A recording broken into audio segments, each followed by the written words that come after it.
Hi, welcome back to my YouTube channel Chaitra vlogs. So first time ನಾನು YouTube channel ಯಾರು ನೋಡ್ತಾ ಇದ್ದೀರಾ, please subscribe ಮಾಡ್ಕೊಳ್ಳಿ, ಲೈಕ್ ಮಾಡಿ, ಶೇರ್ ಮಾಡಿ, ಕಮೆಂಟ್ ಮಾಡಿ. ಎಲ್ಲರಿಗೂ ಗೌರಿ ಗಣೇಶ ಹಬ್ಬದ ಹಾರ್ದಿಕ ಶುಭಾಶಯಗಳು. ನಮ್ಮ ಮನೇಲಿ ಯಾವ ರೀತಿ ಗೌರಿ ಹಬ್ಬ ಮಾಡ್ತೀವಿ ಅಂತ ನಿಮ್ಮ ಜೊತೆ ಶೇರ್ ಮಾಡ್ತೀನಿ. ನಾವು ಗಣೇಶ ಕುಣಿಸ್ತಾ ಇದ್ದೀವಿ, ಪುಟ್ಟ ಗಣೇಶ. ಫಸ್ಟ್ ಟೈಮ್ ಗಣೇಶನ ಕುಣಿಸ್ತಾ ಇರೋದು. ಸೊ ಹೇಗಿರುತ್ತೆ ನೋಡೋಣ. Hi madam, hi hi.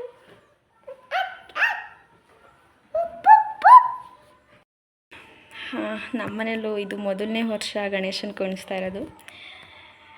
ನೆನ್ನೆನೇ ಶುಕ್ರವಾರನೇ ತಂದರು. ಸೊ ಇವತ್ತು ಹಬ್ಬ ಇರೋದ್ರಿಂದ ಇವತ್ತೆಲ್ಲ ರೆಡಿ ಮಾಡಿ ನನಗೆ ಯಾವ ರೀತಿ ಬರುತ್ತೋ ಆ ರೀತಿ ಸಿಂಪಲಾಗಿ ಮಾಡಿದ್ದೀವಿ. ನೆಕ್ಸ್ಟ್ ವರ್ಷದಿಂದ ಇನ್ನೂ ಚೆನ್ನಾಗಿ ಮಾಡೋಣ ಅಂತ. ಇದು ತರಬೇಕು ಅಂತ ತಂದಿದ್ದು, ಏನೋ ಸಡನ್ಲಿ ಫಿಕ್ಸ್ ಆಗಿದ್ದು ಗಣೇಶನ ತರಬೇಕು ಅಂತ ಅಂದ್ಬಿಟ್ಟು. ಸೊ ಹಾಗಾಗಿ ಕುಣಿಸಿದ್ವಿ. ಎಲ್ಲ ರೆಡಿಯಾಗಿದೆ. ಪೂಜೆ ಒಂದು ಮಾಡಬೇಕು. ಪೂಜೆ ಮಾಡಿಬಿಡೋಣ.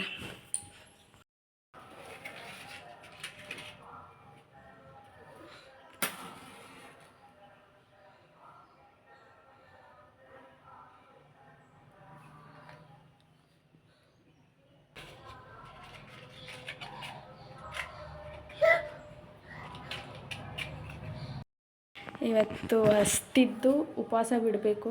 ಯಾಕೆಂದರೆ ನಾವು ನಾಗರಿಕರಿಗೆ ಹಾಲು ಎರೆಯೋದ್ರಿಂದ ಇವತ್ತು ಮಾಡ್ತಾರೆ. ನಾಗರ ಪಂಚಮಿ ದಿನ ಮಾಡದೇ ಇದ್ದವರು ಇವತ್ತು ನಾಗರಿಕರಿಗೆ ಹಾಲು ಎರೆದು, ಹಾಗೆ ಈ ಹಬ್ಬದಲ್ಲಿ ನಮ್ಮ ಮನೆ ದೇವ್ರನ್ನ ಪೂಜೆ ಮಾಡ್ತೀವಿ.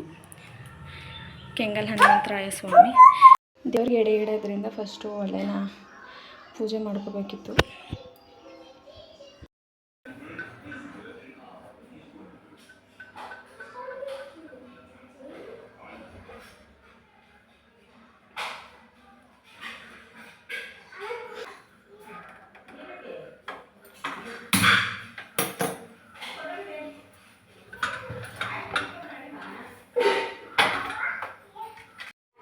ಪೂಜೆ ಎಲ್ಲ ಆದಮೇಲೆ ಗಣೇಶನಿಗೆ ಮೋದಕ ಮಾಡೋಣ ಅಂತ ಅಂದ್ಬಿಟ್ಟು ಮೋದಕಕ್ಕೆ ರೆಡಿ ಮಾಡಿಕೊಂಡೆ. ಬೆಲ್ಲ ಎಲ್ಲ ಕರಗಿದ್ಮೇಲೆ ಕಾಯಿ, ಗಸಗಸೆ, ಬಿಳಿ ಎಳ್ಳು ಸಪ್ರೇಟ್ ಹುರ್ಕೊಂಡಿರಬೇಕು.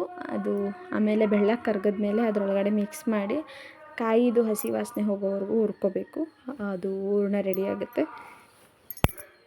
ಹೂರಣ ರೆಡಿ ಆದಮೇಲೆ ಹಿಟ್ಟು, ಅದನ್ನು ಹಾರಾಕ್ಬಿಟ್ಟು ಹಿಟ್ಟು ರೆಡಿ ಮಾಡ್ಕೋಬೇಕು. ಹಿಟ್ಟಿಗೆ ನೀರು, ಉಪ್ಪು ಮತ್ತು ಸ್ವಲ್ಪ ತುಪ್ಪ ಹಾಕಿ ಮೇಲೆ ಅಕ್ಕಿ ಹಸಿಟ್ಟು ಉದುರಿಸಿ ಅದು ಉಪ್ಪು ಬರೋವರೆಗೂ ಕುದಿಸ್ಕೊಂಡು ಆಮೇಲೆ ಅಕ್ಕಿ ಹಿಟ್ಟು ಹಾಕಬೇಕು. ರಾಗಿ ಹಿಟ್ಟು ನಾವು ಯಾವ ರೀತಿ ಮಾಡ್ತೀವೋ ಸೇಮ್ ಅದೇ ರೀತಿ, ಆದರೆ ಇದಕ್ಕೆ ಸ್ವಲ್ಪ ನೀರು ಜಾಸ್ತಿ ಬೇಕಾಗುತ್ತೆ ಅಕ್ಕಿ ಹಿಟ್ಟಿಗೆ. ಹಿಟ್ಟು ರೆಡಿ ಆಯಿತು. ನೀವು ಕೈಯಲ್ಲಿ ಬೇಕಾದರೂ ಮಾಡ್ಕೋಬೋದು, ಅಥವಾ ಯಾವುದಾದ್ರು ಮೋಲ್ಡ್ ಇದ್ದರೂ ಕೂಡ ಅದ್ರ ಸಹಾಯದಿಂದನಾದ್ರೂ ಮಾಡ್ಕೋಬೋದು. ನಾನು ಕೈಯಲ್ಲಿ ಟ್ರೈ ಮಾಡಿದೆ, ಸ್ವಲ್ಪ ಮಂದ ಬರ್ತಿತ್ತು. ಅದಕ್ಕೆ ಕರ್ಜಿಕಾಯಿ ಮೋಲ್ಡಲ್ಲಿ ಟ್ರೈ ಮಾಡೋಣ ಅಂತ ಅಂದ್ಬಿಟ್ಟು ಮಾಡಿದೆ. ಅದರಲ್ಲಿ ಚೆನ್ನಾಗಿ ಬಂತು. ನಾವು ಇದನ್ನು ಮೋಲ್ಡಲ್ಲಿ ಪ್ರೆಸ್ ಆದಮೇಲೆ ತಿರ್ಗಾ ನಾವು ಹಬೆಯಲ್ಲಿ ಬೇಯಿಸ್ಕೋಬೇಕಲ್ವ. ಸೊ ಆವಾಗ ಏನಾಗುತ್ತೆ ಅಂದರೆ ಒಡ್ಕೊಳ್ಳೋದು ಆ ಥರ ಆಗಿಬಿಡ್ತು. ಗೊತ್ತಿಲ್ಲ ಏನು ಮಿಸ್ಟೇಕ್ ಆಯಿತು ಏನೋ. ಇದರಲ್ಲಿ ಚೆನ್ನಾಗಿ ಬರುತ್ತೆ, ಹಬೆಯಲ್ಲಿ ಬೇಯಿಸಿದಾಗ ಒಡ್ಕೊಳ್ಳೋದು ಆ ಥರ ಆಗಿಬಿಡುತ್ತೆ.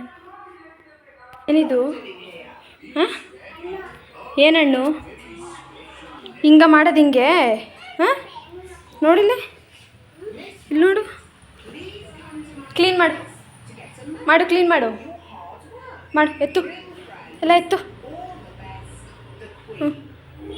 ತಿರ್ಗಾ ನೋಡಿ, ಕೆಳಗಡೆಗೆ ಹಾಕ್ಬಾರ್ದು. ಅಡುಗೆ ಎಲ್ಲ ಆದಮೇಲೆ ನಮ್ಮ ಅತ್ತೆನೂ ಮತ್ತು ಪಕ್ಕದ ಮನೆ ಆಂಟಿ ಇಬ್ಬರೂ ತೆಂಬಿಟ್ಟು ಮಾಡ್ಕೋತಾಯಿದ್ರು. ಅವ್ರು ತೆಂಬಿಟ್ಟು ಮಾಡೋಷ್ಟರಲ್ಲಿ ನಾನು ರೆಡಿ ಆಗೋಣ ಅಂತ ಅಂದ್ಬಿಟ್ಟು ರೆಡಿ ಆಗ್ತಿದ್ದೆ. ಈ ನನ್ನ ಮಗ ತರಲೆ ಅವ್ರನ್ನೂ ಬಿಟ್ಟಿಲ್ಲ. ಹಸಿಟ್ಟಕ್ಕೆ ಕೈ ಹಾಕೋದು, ಬೆಲ್ಲಕ್ಕೆ ಕೈ ಹಾಕೋದು, ಅವ್ರಿಗೆ ಹೊಡಿಯೋಕ್ಕೆ ಹೋಗೋದು ರೇಗಿದ್ರೆ, ಈ ಥರ ಎಲ್ಲ ಮಾಡ್ತಿದ್ದ ತರಲೆ. ಅವರಿಬ್ಬರು ತೆಂಬಿಟ್ಟು ಕಟ್ಕೊಂಡು ಇವನ ಜೊತೆನೂ ಆಡಿಕೊಂಡು ಫೈನಲಿ ತೆಂಬಿಟ್ಟು ಕಟ್ಟಿದ್ರು. ಅದು ಏನಾಗೋಯ್ತು ಅಂದರೆ ಸಪ್ಪೆ ಆಗೋಗಿತ್ತು ಸ್ವಲ್ಪ.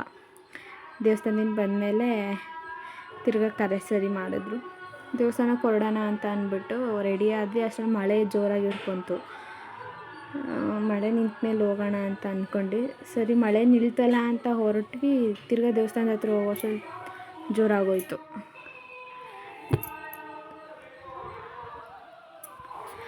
ಹಾಗೆ ಮಳೆಯಲ್ಲೇ ಪೂಜೆ ಮಾಡ್ಕೊಬಂದಿದ್ದಾಯಿತು. ನೀಟಾಗಿ ಪೂಜೆ ಅಂತೂ ಮಾಡೋಕ್ಕಾಗಲಿಲ್ಲ,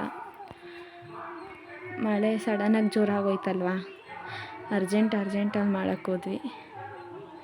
ನಾವು ಇನ್ನೂ ಸ್ವಲ್ಪ ಲೇಟಾಗೇ ಹೋಗಬೇಕಿತ್ತು ಅಂತ ಅನ್ನಿಸ್ತು ಅಲ್ಲಿಗೆ ಹೋದ್ಮೇಲೆ.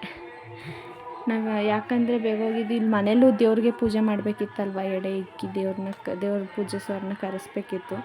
ಸೊ ಇನ್ನು ಲೇಟ್ ಆಗಿಬಿಡುತ್ತಲ್ಲ ಅಂತಂದ್ಬಿಟ್ಟು ಮಳೆ ನಿಂತಿತ್ತು ಅಂತ ಹೋದ್ವಿ. ತಿರ್ಗಾ ನಾವು ಅಲ್ಲಿಗೆ ಹೋಗೋಷ್ಟರಲ್ಲಿ ತಿರ್ಗಾ ಜೋರಾಗೋಯ್ತು. ಫುಲ್ಲು ನನ್ನ ಸೀರೆ ಎಲ್ಲ ಹಾಳಾಯಿತು. ಸೀರೆ ಎಲ್ಲ ಫುಲ್ಲು ತೇವಾಗಿ ಮರದ್ದು ಅರಳಿ ಮರದ ಕೆಳಗೆ ಅಲ್ವಾ, ಅದು ಮರದ್ದೆಲ್ಲ ಹೊಟ್ಟೆಲ್ಲ ಸೀರೆ ಮೇಲೆ ಬಿದ್ದೋಗಿತ್ತು.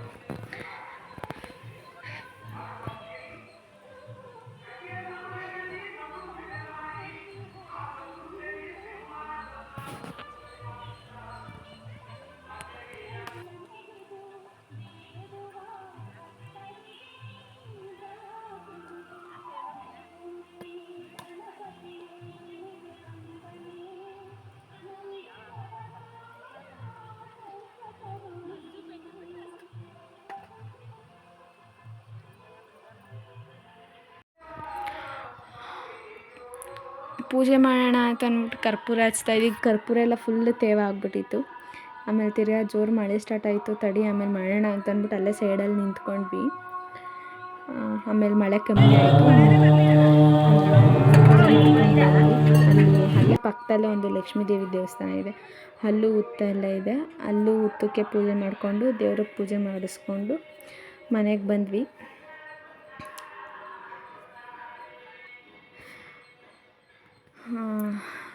ಸಖತ್ತು ಸುಸ್ತಾಗ್ಬಿಟ್ಟಿತ್ತು ಮನೆಗೆ ಬರೋ ಅಷ್ಟರಲ್ಲಿ. ಹತ್ರನೇ ದೇವಸ್ಥಾನ ಇದ್ದಿದ್ದು, ಆದರೂ ಸಖತ್ತು ಮಳೆಯೆಲ್ಲ ತುಂಬ ಹಿಂಸೆ ಅನ್ನಿಸ್ಬಿಡ್ತು. ಆದರೂ ನೀಟಾಗಿ ಪೂಜೆ ಮಾಡೋಕ್ಕಾಗಲಿಲ್ಲ. ಹೆಂಗೋ ಮಾಡ್ಕೊಂಡ್ಬಂದ್ವಿ. ಬಂದು ಮನೆಯಲ್ಲೂ ದೇವ್ರ ಪೂಜಿಸ್ಬೇಕಿತ್ತು. ಸೊ ದೇವ್ರಿಗೂ ಎಡೆ ಇಕ್ಕಿ ಪೂಜೆ ಮಾಡಿಸಿ ನಾವು ಊಟ ಮಾಡಿ ರೆಸ್ಟ್ ಮಾಡಿ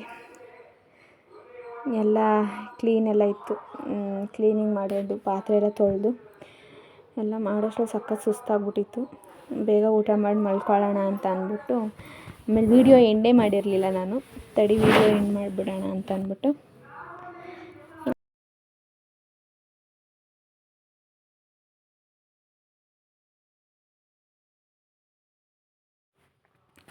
ನಾವೆಲ್ಲ ಗಣೇಶ ಹಬ್ಬ ಬಂದರೆ ಏನು ಮಾಡ್ತಿದ್ವಿ ಅಂದರೆ, ನಾವು ನಮ್ಮ ಫ್ರೆಂಡ್ಸ್ ಎಲ್ಲ ಚಿಕ್ಕವರಿದ್ದಾಗ ಈ ರೋಡ್ಗಳಲ್ಲೆಲ್ಲ ಗಣೇಶ ಕುಣಿಸ್ತಿದ್ರು. ಆಗ ಅದಕ್ಕೆಲ್ಲ ಹೋಗಿ ಅಕ್ಷತೆ ಹಾಕ್ಬಿಟ್ಟು ಬರ್ತಿದ್ವಿ. ಆಮೇಲೆ ಮನೆಯಲ್ಲಿ ಕುಣಿಸಿರ್ತಾರೆ ಒಂದಷ್ಟು ಜನ. ಸೊ ಅವ್ರನ್ನೂ ಬಿಡ್ತಾಯಿರಲಿಲ್ಲ. ನೀವು ಕುಣಿಸಿದ್ದೀರಾ ಅಂತ ಕೇಳ್ಬಿಟ್ಟು ಮನೆಗೆಲ್ಲ ಹೋಗಿ ಅಕ್ಷತೆ ಹಾಕ್ಬಿಟ್ಟು ಬರ್ತಾಯಿದ್ವಿ. ಸೊ ಹಾಗೆ ಅವೆಲ್ಲ ನೆನಪಾಗುತ್ತೆ. ಈಗ ಯಾರೂ ಅಷ್ಟು ಮಾಡೋದು ಇಲ್ಲ. ಆವಾಗಲೇ ಚೆನ್ನಾಗಿತ್ತು ಲೈಫು. ಹಳ್ಳಿ ಕಡೆ ಮಾಡ್ತಾರೆ ಅಂತಾರೆ, ಆದರೆ ಇಲ್ಲಿ ಈ ಊರಲ್ಲಿ ಯಾರೂ ಮಾಡಲ್ಲ ಆ ಥರ. ಅವೆಲ್ಲ ಯಾರು ಹೋಗಿ ಹಾಕ್ತಾರೆ ಅಕ್ಷತೆನೆಲ್ಲ. ಆಗಲೇ ಚೆನ್ನಾಗಿತ್ತು. ಹಾಗೆಲ್ಲ ಜೊತೇಲಿ ಹೋಗಿ ಒಂದು 7-8 ಜನ ಫ್ರೆಂಡ್ಸ್ ಎಲ್ಲ ಹೋಗಿ ಅಕ್ಷತೆ ಹಾಕ್ಬಿಟ್ಟು ಬರ್ತಿದ್ವಿ ಈ ರೋಡ್ ಮೇಲೆ ಇರೋವಂಥ ಗಣೇಶಗಳಿಗೆ. ಆಗ ನೋಡೋಕ್ಕೆ ವೆರೈಟಿ ಗಣೇಶ, ಶಿವನ ಮೇಲೆ ಕೂತಿರೋದು, ಆನೆ ಮೇಲೆ ಕೂತಿರೋದು, ಇಲಿ ಮೇಲೆ ಕೂತಿರೋದು, ಈ ಥರ ಗಣೇಶಗಳನ್ನೆಲ್ಲ ಕುಣಿಸ್ತಿದ್ರು. ಚೆನ್ನಾಗಿತ್ತು, ಆಗಲೇ ಸಖತ್ತಾಗಿರ್ತಿತ್ತು ಮಾತ್ರ. ಸೊ ಇಷ್ಟೇ ಫ್ರೆಂಡ್ಸ್ ಇವತ್ತಿನ ವಿಡಿಯೋ, ಗೌರಿ ಗಣೇಶ ಹಬ್ಬದ ವ್ಲಾಗ್. ಸೊ ಯಾರಿಗೆಲ್ಲ ಇಷ್ಟ ಆಯಿತು ಲೈಕ್ ಮಾಡಿ, ಶೇರ್ ಮಾಡಿ, ಕಮೆಂಟ್ ಮಾಡಿ, ಪ್ಲೀಸ್ ಸಪೋರ್ಟ್ ಮಾಡಿ. Thank you for watching my video. Bye.